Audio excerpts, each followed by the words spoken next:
to as rain shadow zone only when the height is more. Otherwise, it will be simply referred to as leeward side. It means in Karnataka zone, it is referred to as leeward side. In Maharashtra zone, it is referred to as leeward side.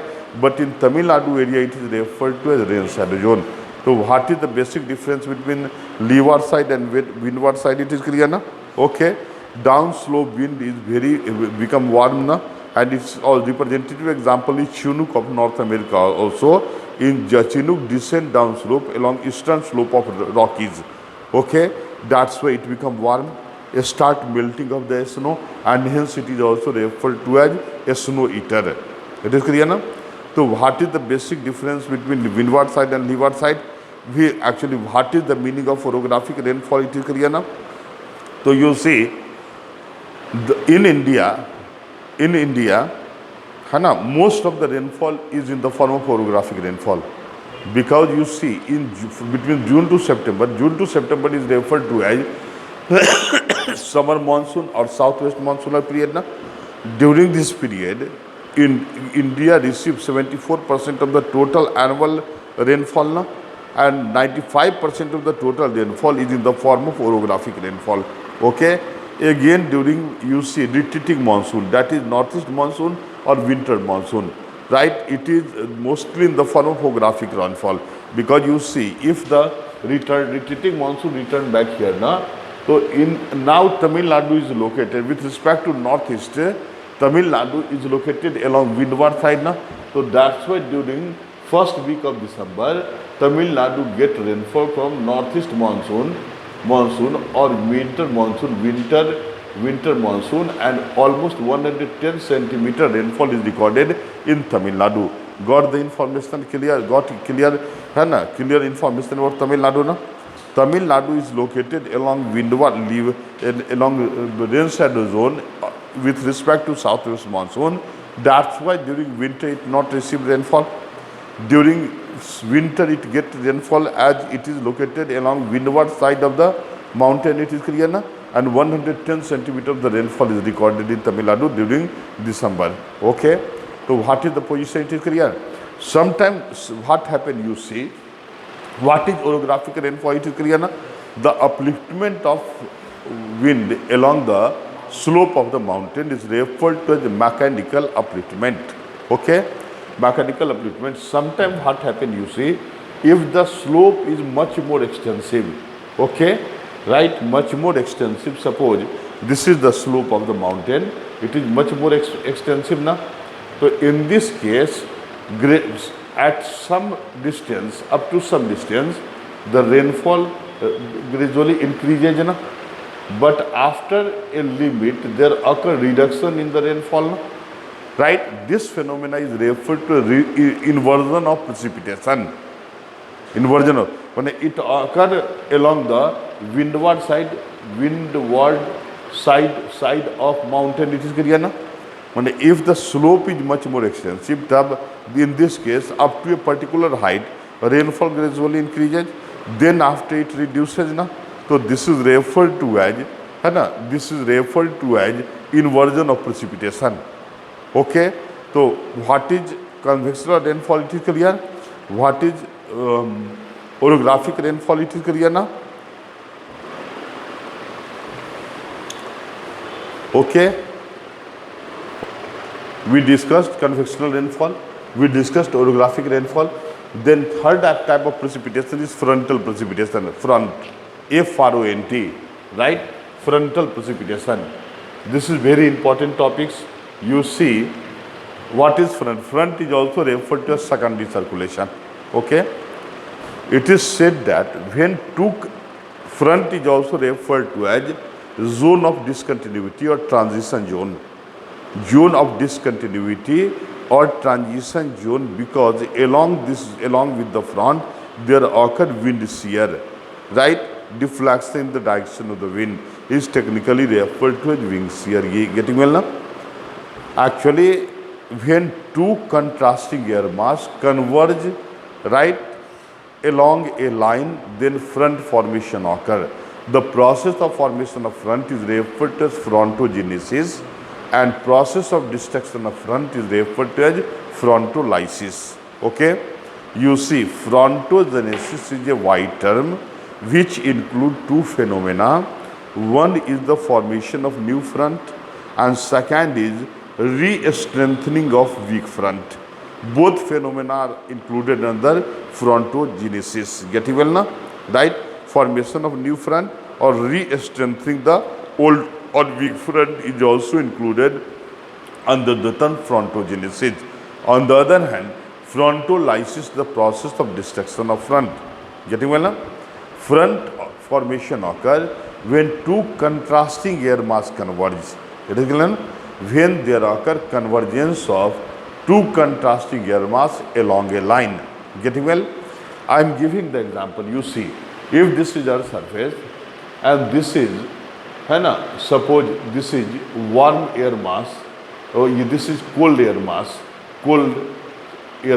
and this is particularly warm air mass. It is clear na? This is A and this is A and this is B. Getting well na? Its velocity is suppose 3 kilometer per second and its velocity is 5 kilometer per second, suppose. Okay? Then a time will come when both the air mass will converge. So this is referred to as convergence along translocatory motion. It is clear na? Right? In this picture, if the velocity of one, when both are moving in the same direction, but latter holds more velocity as compared to that of the former, so a time will come when it will converge. Na? So this type of convergence is referred to as convergence along translocatory movement. Okay? Actually, you see second figure is, if this is warm air mass, and this is cold air mass, getting well now? This is cold air mass, C or K, because I have said that the cold is also denoted through K, na, means calc. Na. In this case, there will be convergence here and there will be convergence here. This is the second example of convergence. This is the example of convergence along circulatory movement, right? This is convergence along translocatory movement. This is convergence along circulatory movement. It is clear now? Again, see, right? If this is the point here, there exists warm air mass, and here there exists particularly cold air mass. So this is the third example of convergence. Right? This is first example of convergence, you see. First example, this is second example of convergence, and this is third example of convergence now. Right? First example of convergence is referred to as convergence along translocatory movement. Second example of convergence is the convergence along circulatory movement. Right? Third example of convergence is convergence along a point. Okay? And actually the third example of convergence is, if this is cold air mass, and if this is warm air mass, then this is fourth example of convergence, and this is referred to as convergence along a line. Okay? So I said that front formation occur when there occur convergence of two contrasting air mass, means one is warm, second is cold. Okay? One is dry, second is moist. It is clear na? So there is a contrasting difference na? In this case front formation occur, but you must keep in mind one important point, कि if convergence occur along a translocatory motion, then front formation is not possible. Getting well now? If convergence occur along circulatory movement, then also front formation is not possible. Right? In case of convergence along a point, front formation is not possible. Front formation is possible only when there occur convergence of two contrasting air mass along a line. That is clear na? So it is better to write down that front formation occur when there occur convergence of two contrasting air mass along a line. That is clear na? Along a line. Then only front formation occur. It is clear na? You see, as far as the question of front formation is concerned, right? Convergence of two contrasting air mass along the line is concerned. You see, we have है ना, this figure, this is 0 degree and this is 10 degree north, 10 degree north and this is 10 degree south. This is referred to as right equatorial low pressure belt. This is 25 degree north, 25 degree, 25 degree north and 35 degree north. This is subtropical high pressure belt. This is 60 to 65 degree. This is 60 degree north and 65 degree north. Right? This is subpolar low pressure belt and this is polar high pressure belt. Same is followed in the southern hemisphere. 25 to 35, 25 degrees south to 35 degrees south. Right? Then 60 to 65, 62 degrees south to 65 degrees south, and this is 90 degrees south now. You see on the earth's surface, right, in between 0 to 10 there is a convergence of the trade wind of the both the hemisphere along a line. This is northeast trade wind and this is southeast trade wind. It is clear now? But the 0 to 10 degree latitude is the zone of convergence of the two air mass along a line. But you see, this is warm and this is warm.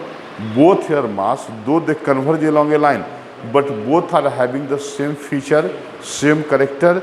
That's why front formation is not possible here. Getting well now? On the other hand, you see, in this zone, there is a westerly wind. This is westerly wind zone. Okay, westerly wind, and this is westerly wind. Na?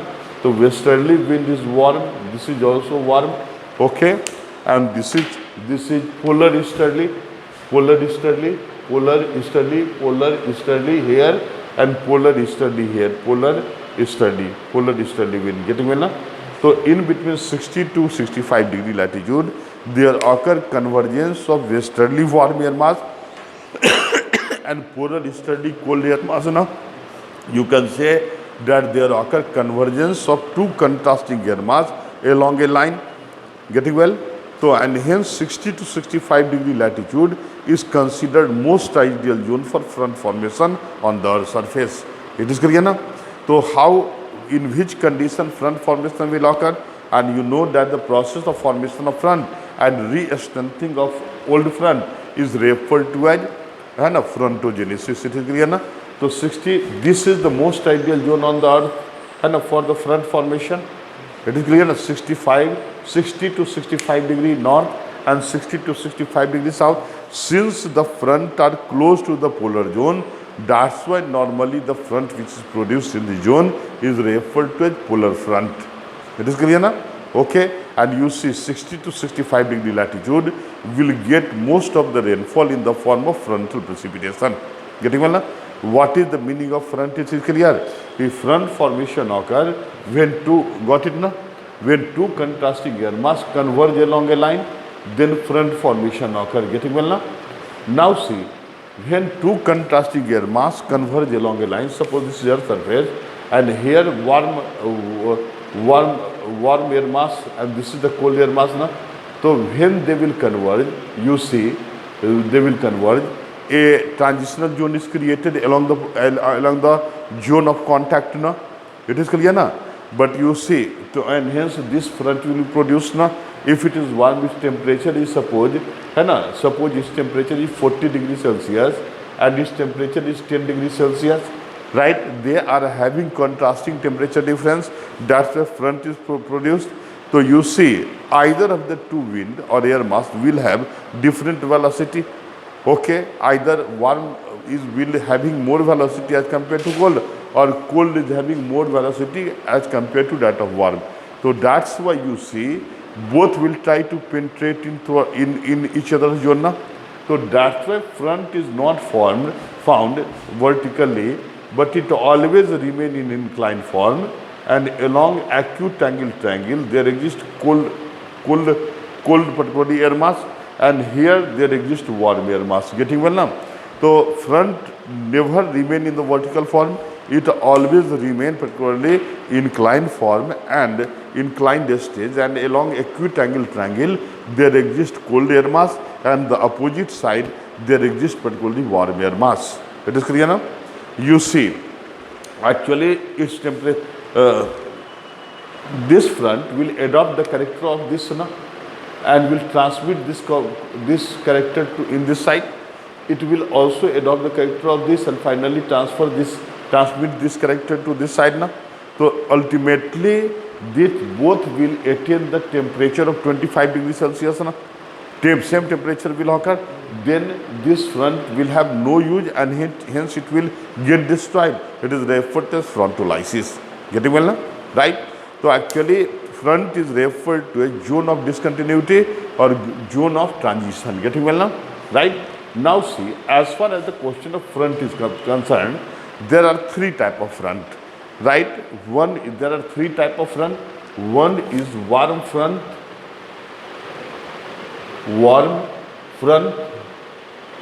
Second is cold front, and third is stationary front. It is clear now? Warm, cold and stationary, three type of front normally exist. It is clear now? Now I am explaining that if in the front formation warm air mass is more active, then warm air mass itself ascend along the slope of the front. This phenomena is referred to as active upglide, and in this case, whatever front is formed is referred to as warm front, and it will have this type of feature. एकदम clear हुआ ना? This is cold air mass, this is warm air mass, and warm air mass is itself ascending along the slope of the front. It is clear na? Again repeating the fact. You know that front formation occur when there occur two convergence of two contrasting air mass along a line. Na? If the velocity of warm air mass is more or warm air mass is more active, then it itself ascend along the slope of the front, and this phenomena is referred to as active upglide, and in case of active upglide, warm front are produced. It is clear now? Right? Actually, you see, since the warm air mass gradually ascend in upward direction, you know that upward upliftment of the wind will cause adiabatic cooling na, and cloud formation. The cloud formation will occur and precipitation will start. It is clear now? So as the warm air mass slowly ascend along the slope of the front, that's why slow rainfall will occur, and it will happen for a long period, and it will affect relatively large area. Getting well now? Right? What type of weather condition remain associated with the warm front in this area now? Right? Actually, the area which will remain under the impact of the warm front will have slow rainfall for a long period of time, and the rainfall will affect relatively large area. Getting well now? On the other hand, if in the front formation the cold air mass is more active, in this case the cold air mass will push the warm air mass in upward direction. Okay? If warm air mass was more active, then it itself ascended along the slope. You see, in both the case there will be upliftment of the warm air mass because cold air mass is heavy. It is clear now? So I am saying that if cold air mass is more active, then it will push the warm air mass to uplift in upward direction.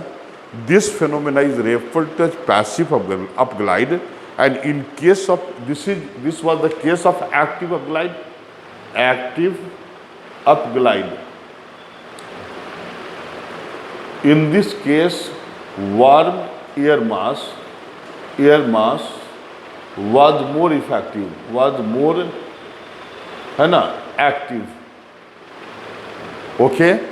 Getting well now? In this case, warm front came into existence now. But if in the front formation, cold air mass is more active, then the phenomena is referred to as passive upglide. Passive upglide. Getting well now?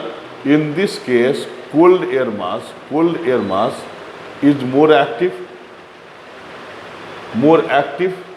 pushing the warm air mass in upward direction. In this case, right, cold front is produced, and it will be of this nature, this shape. It is clear na? This is warm front, this is cold front. This is cold front. Okay, and this is the figure of warm front.